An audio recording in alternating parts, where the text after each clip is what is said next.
Hello everybody, this is Brandy, one of your photography experts here in Flourish. I am coming to you today to talk a little bit about Instagram photography. Instagram photography, I believe, is just as important as the photography we focus on when we are listing products or running our websites. Most of the time it is the first glimpse into our business that people see. Social media has a ton of traffic, and we want to give our viewers just as good images to view the first time before they get into our shops and our websites. So today I'm going to talk about 4 major components to keep in mind when you are posting to Instagram. Lighting and exposure, subject matter, angles and distance, and rule of thirds. I'm going to cover each one of those with examples from some social media posts that I follow. So let's get started. Number 1, lighting and exposure. This account belongs to Jasmine Star. Many of you may know her. She is a natural light photographer. She is known for her bright white photography. Her Instagram account is so beautiful. If you ask me, I think she is a natural light queen, and it really shows through her photography. Even her posts that don't involve her business, her behind the scenes and her everyday life, is very white and bright. This is very important even when we're using our iPhones to take images, to have the best lighting possible. There's nothing that ruins a good photograph like bad lighting. So be mindful when you are posting to Instagram. Is your exposure okay? Does it match your brand and what you have in your shop? Because if you are trying to lead people to your shop and your listings, you want them to already get a feel of what you're about. If you are in an environment with poor lighting, or it's not the same, I highly suggest using a reflector like you would when shooting your products. It's okay, even though that it's an Instagram post, to break out the reflector and get some good light on what you're shooting, even if it's just with the iPhone. Make sure that your exposure is where you want it, and play around in Instagram a little bit too. Instagram has wonderful editing techniques and slider bars excuse me, that you can use to brighten up your image or increase your saturation. This is a lot different from their preset filters that you're probably used to using. I highly suggest you guys play around with their editing tools that they have on there. So make sure that your images are where they want to be. Don't just settle because you think it's going on Instagram. It does matter to have great exposure and great lighting when you're posting to your social media. Okay, so the next thing we're going to talk about is subject matter. This is a rooftop bar here in Atlanta that I follow, and just by looking at their page, you know what they are about. You know what their focus is on. It's drinks and finger foods. They have a great time, as you can see. But each photo is kind of unique in a way that as soon as I look at it, I know what it's talking about. A lot of their images come from fans and customers that have been to this restaurant, and you see this image here. it's kind of a busy image with all the plates of food, and you expect a lot of people to be sitting around it, but what you don't see is any kind of distraction. There's no car keys on the table. There's no cell phone laying around or crumpled napkin.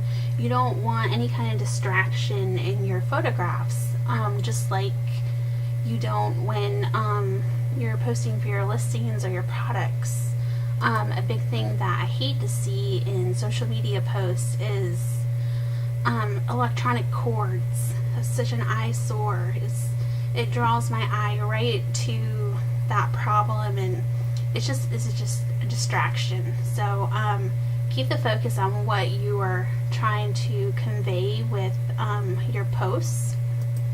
See, like this here, this obviously is focused on this lovely dessert, but you have a beautiful view of the cityscape, but it's not distracting. It kind of makes you feel at home, and you kind of want to take a little trip there, and there's nothing on the sides of the table that would be distracting. Even if it's kind of off frame but peeking out a little bit, that's still a distraction. So be very mindful of your surroundings and keep the focus on what you're trying to showcase. So subject matter, just focus on what you're trying to show there. The next thing we're going to talk about is angles and distances. I thought that this was a good example to use, this shop here, because every picture has kind of a different angle and a different view of their products. It's not all just flat lay. You have some straight on images of these products. It makes the viewer feel like they are moving around your environment. Sometimes when I see a social media account that has all flat lays, it makes me feel kind of stationary and kind of like I don't have any freedom to venture out into their environment. So keep people moving, keep the camera moving. Don't get comfortable with just one angle. If you're having trouble with finding new angles, I suggest trying the 3-foot rule. Take a photo from one angle and then move 3 feet in any direction, side to side, up and down. That will give you a totally different angle. And it's okay to take multiple pictures of one thing, even if it's just a cup of coffee. You want multiple options to play with later. So keep that in mind. Don't get stuck in a rut and get comfortable with only shooting from one angle. Okay, the last thing I wanted to cover is the rule of thirds. Rule of thirds is very important. It is a very easy way to decide on where you're going to place your subject in your picture. With Instagram, we are dealing with a square format, so it's very, very important not to get stuck directly in the middle of your image. Rule of thirds basically states that you want to put your subject anywhere but directly in the middle. I know you might say, well, that kind of looks in the middle, but it's not, because you have a lot of space up here. Your whole subject right here is the ice cream with the hand and the cute little nail right here. It's more to the bottom, which pulls your eye into the frame here, but you kind of wander a little bit around too, which is good. It makes your viewer feel like they're part of the picture. And when you follow the rule of thirds, your photos are really going to stand out from everybody else's. It's just easier on the eyes. It's more professional to have your subjects anywhere but the middle. You'll start to see that more now. If you weren't aware of the rule of thirds before, you'll start to see that more, that things are not directly in the middle, and it helps tell a story, and it helps bring you more into the photo and what you're trying to portray there. So with that being said, I have actually put together a little Instagram challenge that I like to follow that kind of helps with my social media account. I think that most people come to social media as an outlet for the day. I know that as business owners, we really try to use it for marketing, advertising, but most people come to just relax and be exposed to different people's lives, and they don't want to feel like they're being sold to every single day. So I've put together a list of things that I try to do every single week along with my photography. So the first one, and I'm going to type all of this out for you guys later so you can follow this challenge if you want to. The first challenge that I always do is I do an introduction. So every week I won't do so much a bio, but I will give a little fun fact about myself. I'll let people into my world, my personal life. I'll tell them about something that I'm trying to accomplish that week, or a trip that I'm going on, or some goals that I've tackled. And I think it kind of gives people a inside view on who's behind this business that they follow or they're thinking about using. You create a personal connection with them when they see your face, when they know what you like, they know where you're from. I think it's very important to let people know who is behind your business. So number 2 is your workspace. Now, this might be easy for most of us. It might be hard for some of us. Our workspace is very important to our business. It's where things get done.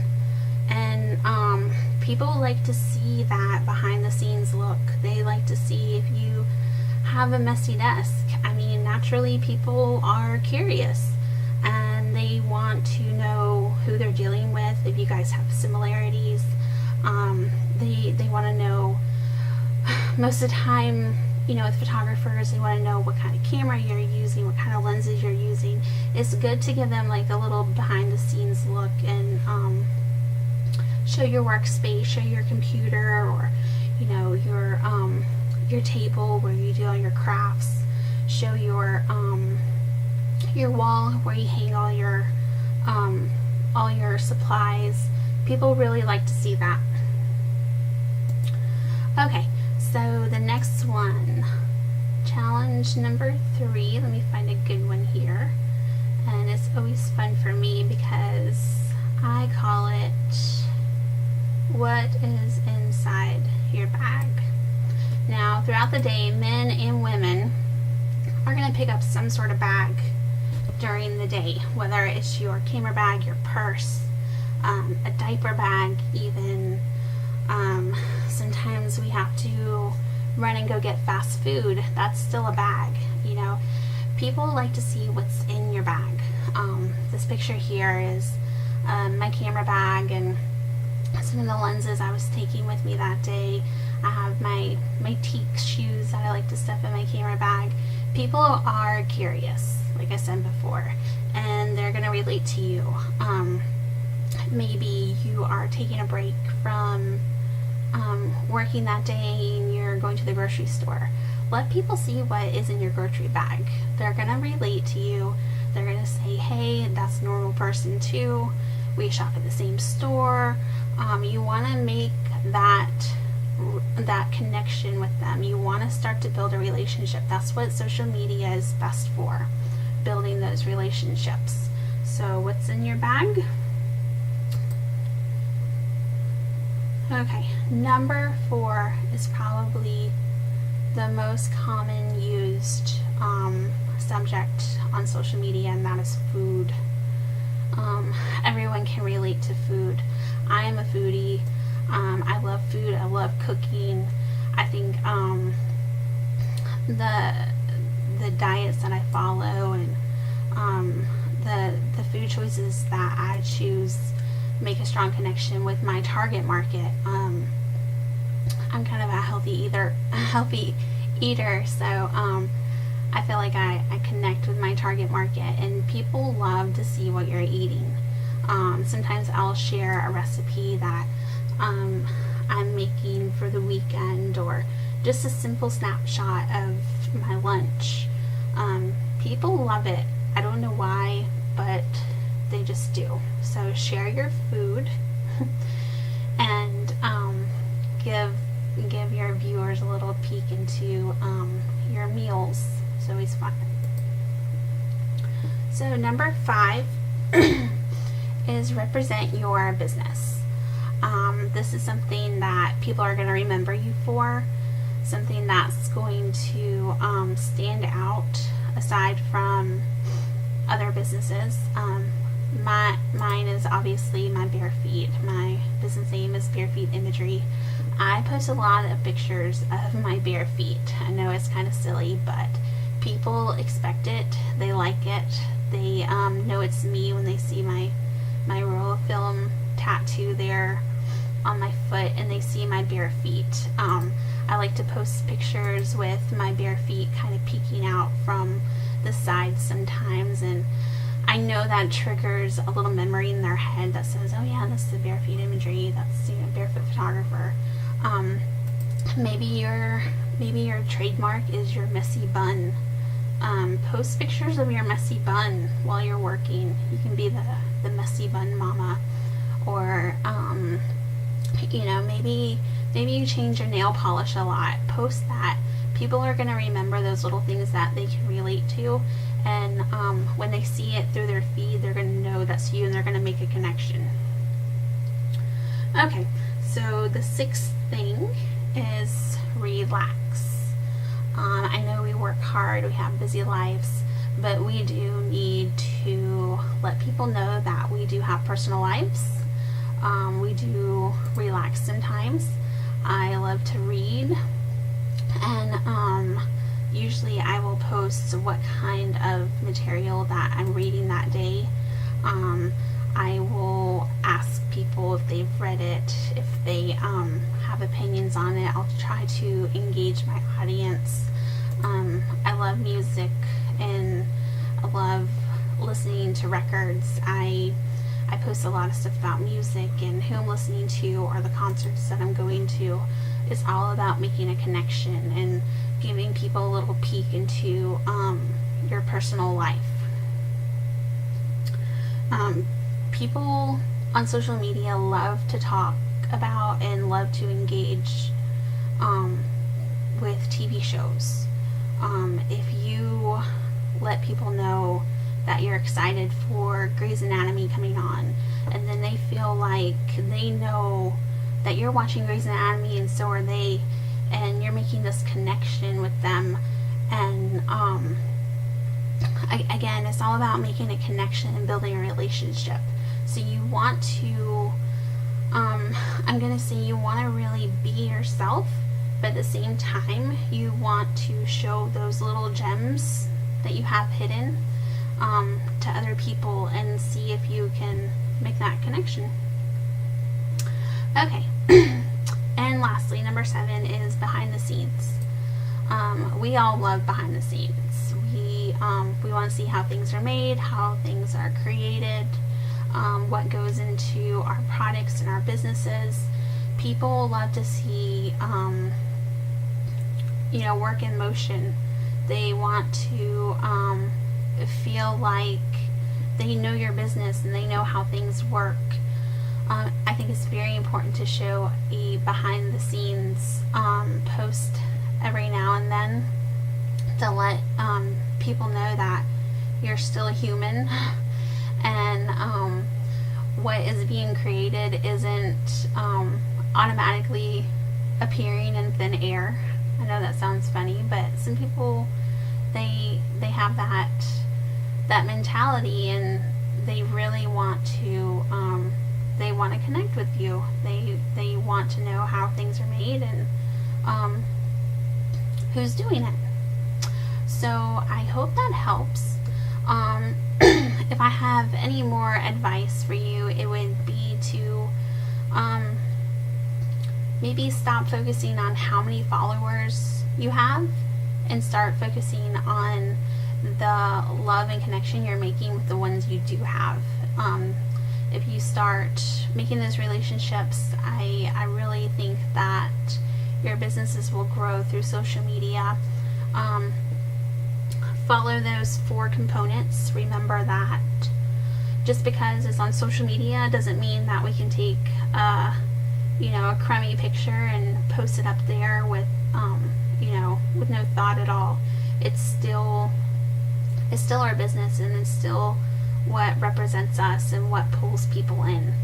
So I hope that helped. If you have any questions at all regarding any of the components that I talked about, or you want to chat about Instagram, I am open for questions. And don't forget to use the hashtag #GoTeamFlourish so we can all follow each other and support each other, because that's what Flourish is all about. And I will talk with you guys soon.